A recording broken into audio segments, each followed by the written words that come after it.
Me cuesta encontrar el momento exacto en que todo empezó a torcerse. Si me preguntas cuándo fue que me enamoré del hermano de mi esposo, no sabría decirte el día exacto, solo sé que al principio, no lo vi venir. Me decía a mí misma que era imposible, que jamás cruzaría esa línea, pero la vida no es tan simple, y los sentimientos menos. Estaba casada con Andrés desde hacía 5 años. Nos conocimos en la universidad, cuando éramos más jóvenes, y me enamoré de él porque era todo lo que yo pensaba que quería en un hombre: responsable, atento, alguien que siempre tenía un plan y un objetivo en la vida. Con él, me sentía segura. Desde el principio fue todo muy fácil, muy lógico. Tuvimos una boda bonita, compramos una casa, y durante los primeros años, no tuve ninguna queja. La vida era lo que yo esperaba que fuera, pero,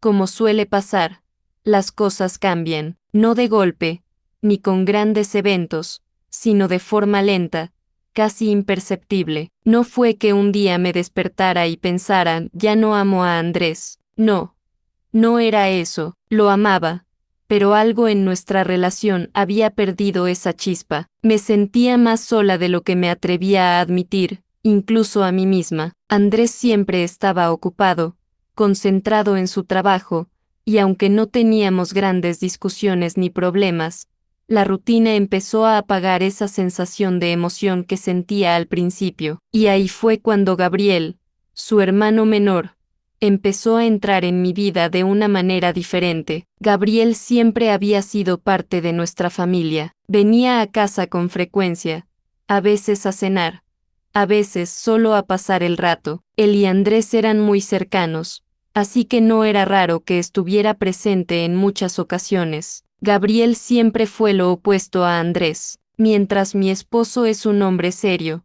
metódico, casi predecible, Gabriel era más libre, más espontáneo, más vivo. Creo que esa fue la palabra que se me vino a la mente la primera vez que empecé a darme cuenta de lo que sentía. Con Gabriel me sentía viva. Al principio, lo ignoré. No podía permitirme pensar en él de esa manera. Él era el hermano de mi esposo, y yo una mujer casada. Me dije a mí misma que esos pensamientos eran una locura, que solo estaba aburrida, que necesitaba distraerme, así que intenté no prestarle atención, seguir con mi vida, pero cada vez que él venía a la casa, me resultaba más difícil ignorar lo que pasaba dentro de mí. Hubo un día en particular que nunca olvidaré. Andrés estaba en el trabajo, como siempre, y Gabriel vino a la casa para ayudarme a arreglar una cosa en el jardín. Era una tontería, una fuga en el sistema de riego.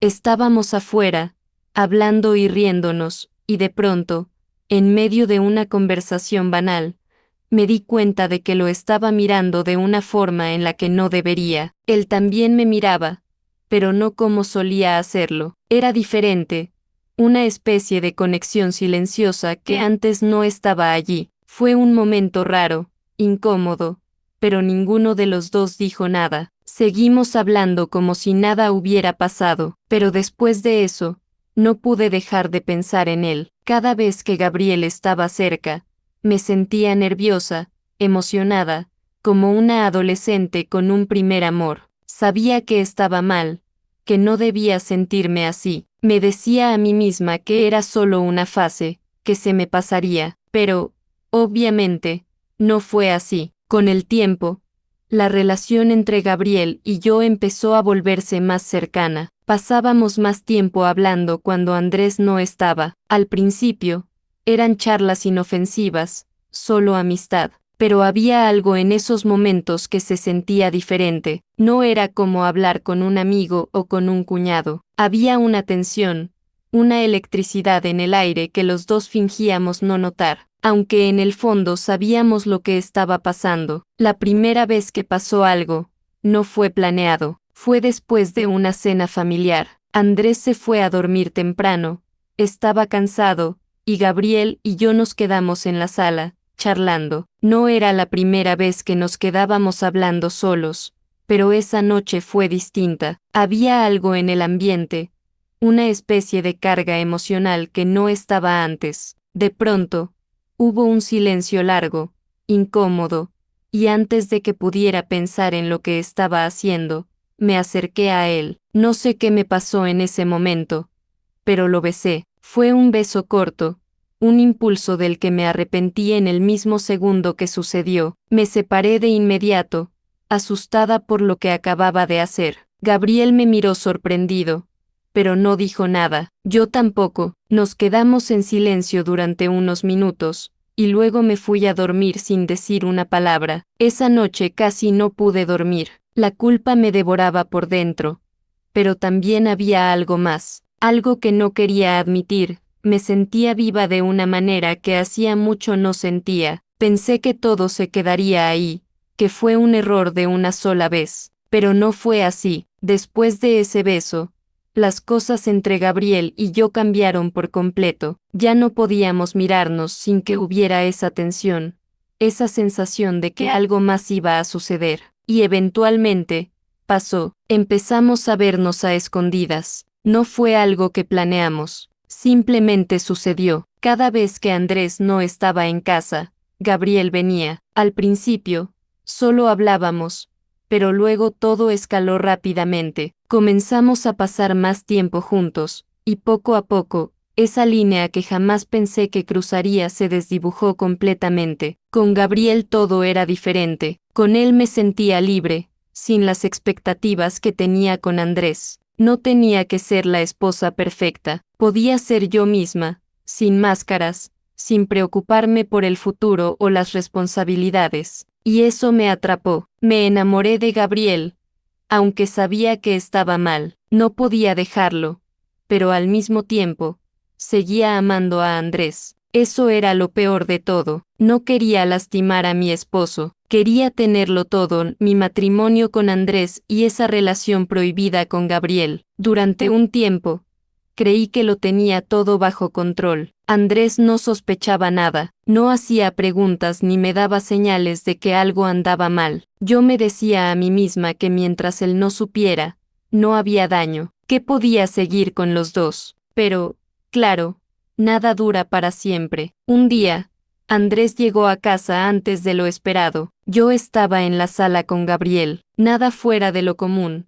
Solo estábamos hablando, pero cuando Andrés entró, noté algo en su mirada. No dijo nada, pero su forma de mirarnos fue distinta. Se quedó callado, observándonos por unos segundos que se sintieron eternos, y luego siguió como si nada. Pero yo supe, en ese momento, que algo había cambiado. Durante las semanas siguientes, Andrés comenzó a comportarse de manera extraña. Ya no era el hombre despreocupado de antes. Me hacía preguntas.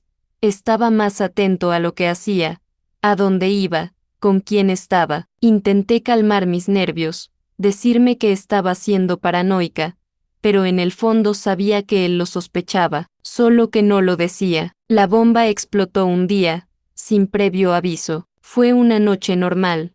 Estábamos cenando en casa, y de repente Andrés dejó los cubiertos sobre la mesa y me miró fijamente. Me dijo, con una voz calmada, casi fría: sé lo que está pasando. No necesitó decir más. Mi corazón se detuvo. Me quedé congelada, sin saber qué responder. Intenté negarlo.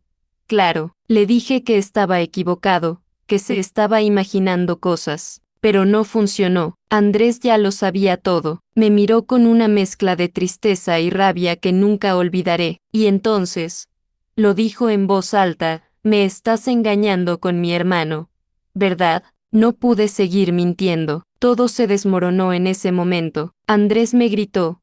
Me dijo cosas que nunca pensé que escucharía de él, y yo solo me quedé ahí, callada, porque sabía que tenía razón. Sabía que lo había traicionado de la peor manera posible. Gabriel no estaba en la casa en ese momento, pero después de esa noche, todo cambió. Andrés se fue, y yo me quedé sola, sin saber qué hacer. No he hablado con Gabriel desde entonces. No sé si lo veré de nuevo, y lo peor es que no sé qué quiero. Perdí a Andrés, y ahora tengo miedo de haber perdido también a Gabriel. Me quedé sin nada, atrapada en el vacío que yo misma creé.